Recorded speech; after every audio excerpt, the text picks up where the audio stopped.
देख रहे हैं रफ्तार और मैं हूं आपके साथ निकिता पांडे।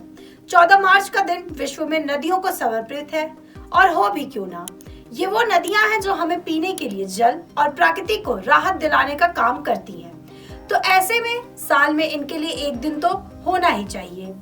वहीं भारत में तो नदी को माता का दर्जा दिया जाता है, तो यहाँ इस दिन का महत्व कुछ ज्यादा ही है। हम बात कर रहे हैं international day of action for reverse की।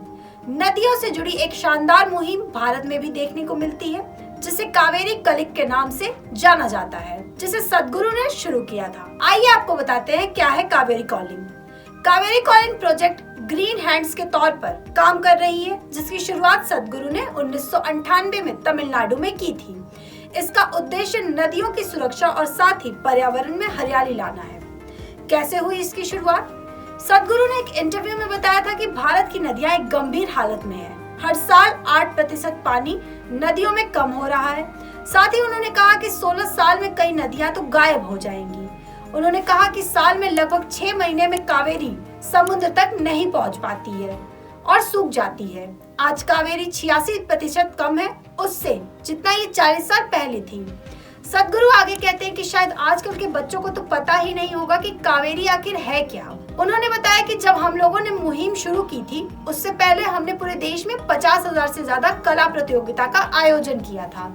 वो सिर्फ इसलिए क्योंकि हम बच्चों को जागरूक बनाना चाहते हैं। साथ ही उन्होंने बताया कि आप विश्वास नहीं करेंगे कि कई बच्चों ने भूरी रेत का चित्र बनाया, क्योंकि उन्हें पता ही नहीं नदी कैसी होती है। उन्होंने शुरू से ही ऐसी ही नदियां देखी हैं। आगे वो कहते हैं कि हमारी 96% नदियां बारिश के पानी से बहती हैं।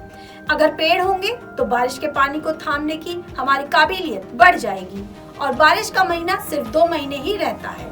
उसमें भी जितना पानी बरसता है वो बह जाता है। इसलिए इसे बढ़ाने का तरीका है पेड़ लगाना। अब हम जंगल को तो बढ़ा नहीं सकते क्योंकि देश में आबादी ही इतनी ज्यादा है।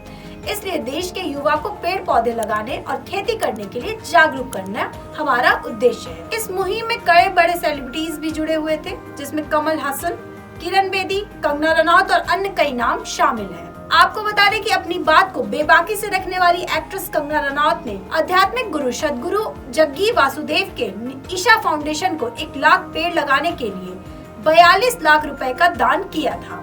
इन सभी 1 लाख पौधों को कावेरी बेसिन में लगाया गया। इस मौके पर एक्ट्रेस ने बताया था कि वह पिछले कुछ समय से ईशा फाउंडेशन से जुड़ी हुई हैं और सदगुरु की शिक्षा से उन्हें काफी बदलाव नजर आ रहा है। कैसे बनी आम नागरिकों की मुहिम?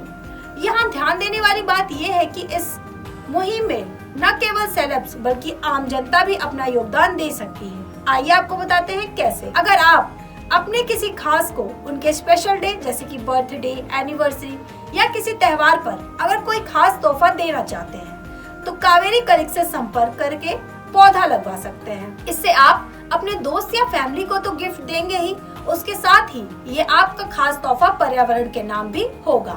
इस वीडियो पे आपकी क्या राय है हमें कमेंट बॉक्स में जरूर बताएं और साथ ही हमारे चैनल रफ्तार को फॉलो करना ना भूलें। ऐसे और भी वीडियोस को देखने के लिए अभी फॉलो करें हमारे चैनल रफ्तार को।